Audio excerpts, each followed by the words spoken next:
طيب النهارده انا هجرب نفس المطعم مرتين، مره فرع لسه فاتح جديد فعامل الفرخه عليها فرخه ببلاش، والمره الثانيه هجرب فرع تاني مش عامل العرض ده خالص. فتتوقعوا بقى هيبقى في فرق في الشكل والحجم ما بين الاثنين ولا لا؟ يلا بينا نشوف. خلينا نبدا اول حاجه بفرع دانكوك اللي فيه العرض، وده بصوا يا جدعان في جسر السويس قدام رنين على طول. والعرض بيتكون من فرخه مخليه من العظم بتاعها، حته مخليه تمام. هو دانكوك اول واحد عملها عموما تمام، معاه الحاجات بتاعتها، بيجي معاها فرخه ثانيه ببلاش، والنص فرخه صح عليها نص فرخه برده ببلاش. وعشان ما انساش فالعروض دي برده موجوده من بكره لحد يوم الجمعه الجاي، دليفري وتيك اواي وسولو. بصي نص فرخه حرفيا اكبر من وشي، فاحنا ايه هناخد نصها كده. حته ان هي مخليه فهتخليكي بصي تقطعي فيها من كل حته.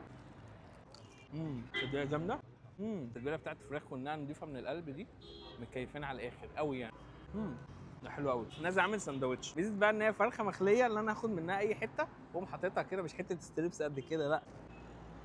فكده اول تجربه عدت على خير. يلا بينا بقى على الفرع الثاني. وصلنا بقى الفرع الثاني وجبنا نفس الوجبه يا جدعان. يعني مبدئيا كده يعني انا حاسس في فروقات بسيطه كده، بس في فروقات يعني مثلا ولا مفيش فروقات؟ انا حاسس ان حاسس ان انا هبقى عامل تاتشات عشان صراحه لا مفيش فروقات يا جدعان. يمكن هناك كان في كميه بطاطس اكتر، انا مش عارف ازاي، وفرخه زياده، ويعني ده حلو قوي. نفس كميه اللحمه اللي في القلب. حاسس هنا البريدنج اغنى حاجه سيكا. بص الفراخ نفسها نضيفه كده وملحمه. يعني بص التتبيله عامله ازاي.